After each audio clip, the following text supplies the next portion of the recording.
Hello and welcome to Gapeys Garden. It's been a busy couple of months. We finally got everything planted in the garden. The weather has been kind of weird. We had some really cold nights last week. It was still getting down into the low 40s at night, which is not good for some of our plants. So I think we did lose some due to the cold. I'll show you some of that. And I've also got a lot of weeding to do. I got a lot done in the last few days. And I've also been spending a lot of time with the bees. I just finished up a bee inspection of one of the hives today. If you're interested in seeing more beekeeping on the channel, let me know. If you're on Instagram, I've been posting quite a few Instagram stories on beekeeping here in the last couple of weeks. So just let me know if that's something you're interested in seeing here. But I wanted to take a minute to show you around the garden, show you what is going well and what maybe isn't going very well, and some of the things that I still have left to do around the garden. I forgot to mention, it has been super hot this week. Last week it was cold. This week it's really hot. So we got up to 90 degrees yesterday, and it was in the hundreds in the greenhouse. Well, not hundreds, but 115 or so, I think. But the wind here has knocked over our desert king fig.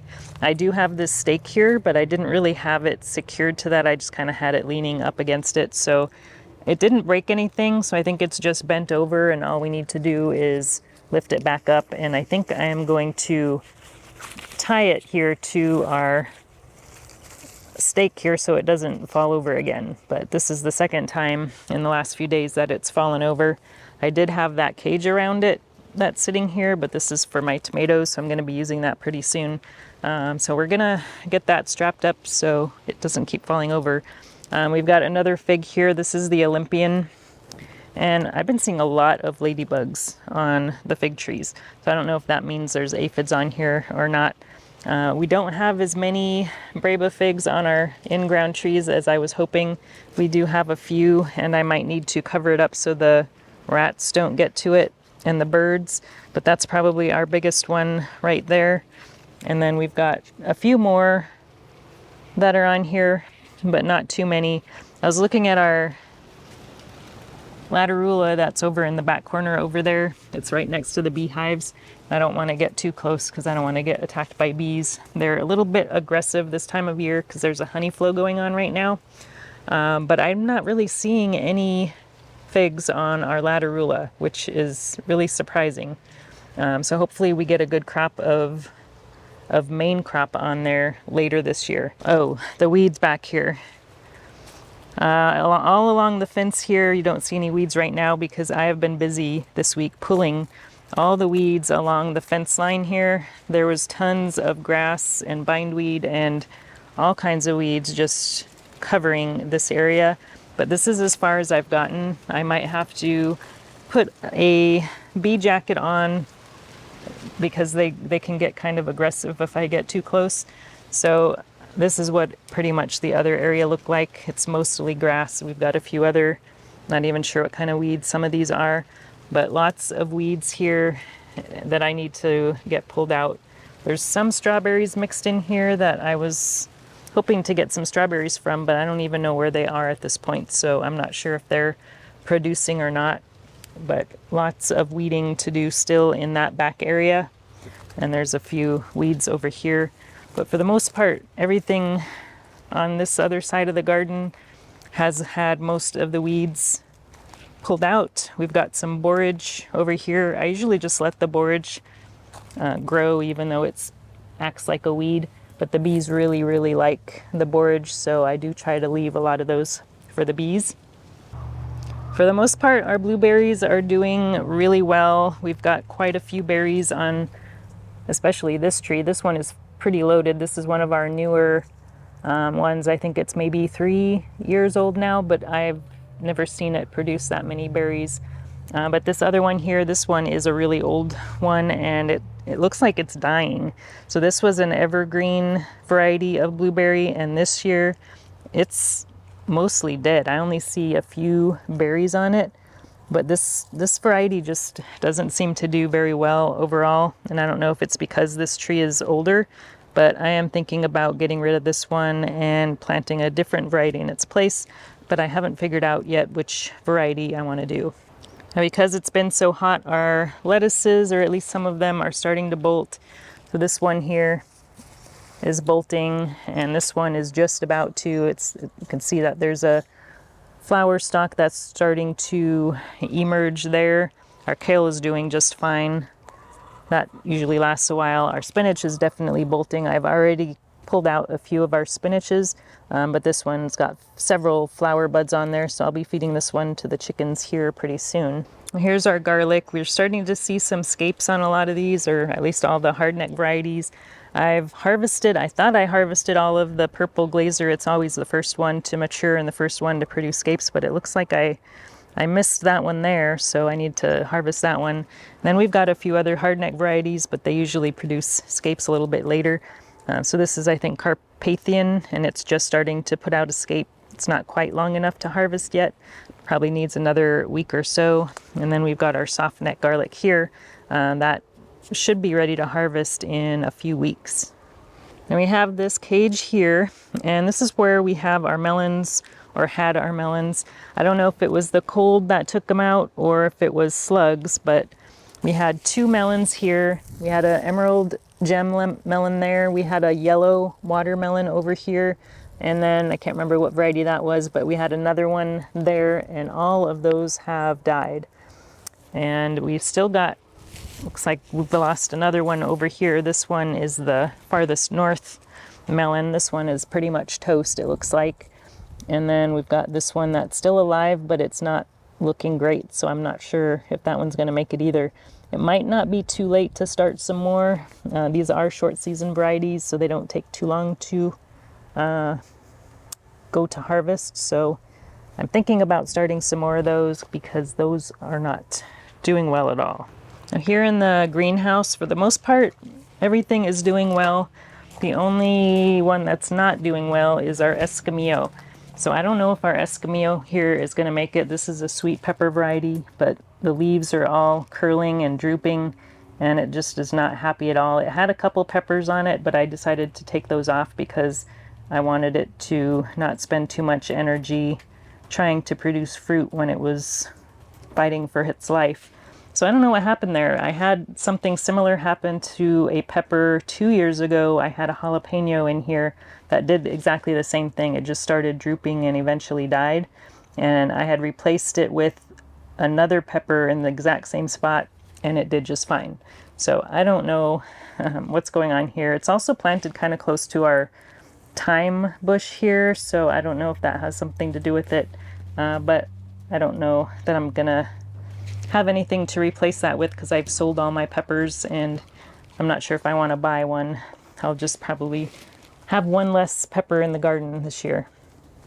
Also, you'll notice I've got a bit of straw here on the left side of the greenhouse that's under here as mulch. This was left over from last year, and I don't have any straw on this side at all. But we did purchase some straw yesterday, and I'll show it to you in a few minutes. But another thing, this one here, this is the habanada. Looks like we've got a bit of sunburn here on some of these lower leaves. It's like I said, it was over 100 degrees in the greenhouse yesterday and probably the day before. So some of these peppers suffered a little bit. So I mentioned we bought some straw yesterday, and we have it here in the chicken run.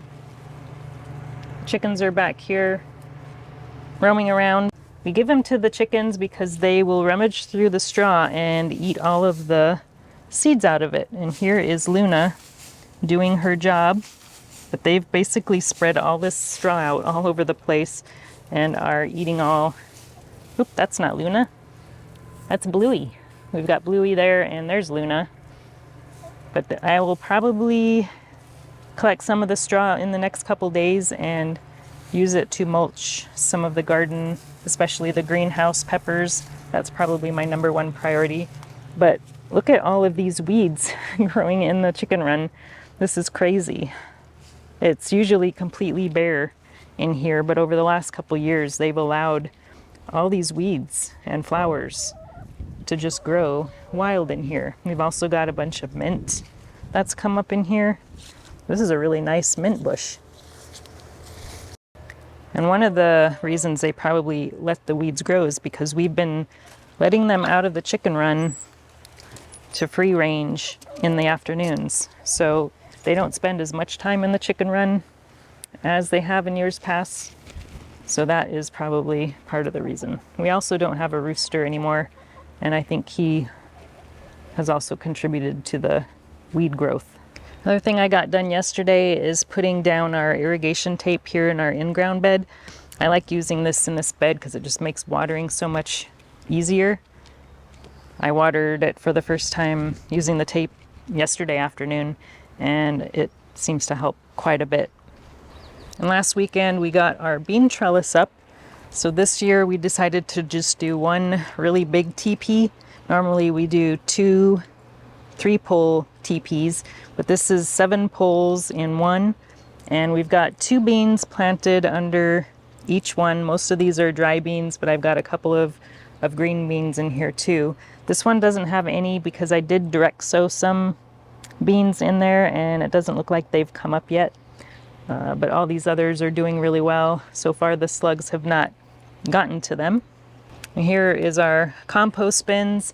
We've got 2 bins that are completely full. This one is full of weeds that we've been pulling out of the garden. And I also pruned my sea kale. So a lot of this is sea kale that I just pruned yesterday. And this is the finished compost. I still have a bit left to put on the garden somewhere. So I'll have to figure out where I should put that. Probably around some more of the tomatoes maybe. And I'm going to take you back to my other weed pile. This weed pile is what I've pulled over the last 2 or 3 days. It's back here in the corner. And this is all from along the fence. So that whole pile, and that's just some of it actually. I think I put some of it in the compost as well. But that whole pile is from around the fence line. Lots of grasses, lots of bindweed. We also have some garlic coming up under our apple tree. That's all basically volunteered from last year. And then we've got some strawberries kind of scattered around that I let volunteer around the paths. So that is pretty much what's been going on over the last couple of weeks. I didn't post an update last week because we were just too busy. We've also been checking out some of the farmers markets. We don't sell at the farmers markets, but we like to go visit and shop, check out the food trucks. There's our bees getting busy. And our lemon balm. This thing needs a trim really bad. Oh yeah, we've got our cucumbers in this bed. We lost one of our cucumbers. This was the Shinto Kiwa cucumber. I don't know if it was slugs or pill bugs. My inkling is that it was pill bugs because you can't see it now, I think it's all dried up, but when I found it, it was detached from the ground and underneath it was a pill bug. So I have a feeling maybe the pill bugs did it. A lot of people say, oh, pill bugs don't damage your garden, but I have seen them on my pepper plants and other small starts before, so I know they definitely do. So I will be planting another cucumber here once they're big enough. So that is it for now. Let me know how your garden is doing. Are you having any pest issues, or is everything going smooth as gravy? Thanks for watching, and we'll talk to you again soon. If you enjoyed this video, please like and subscribe. You can also find me on Instagram, Twitter, and Facebook.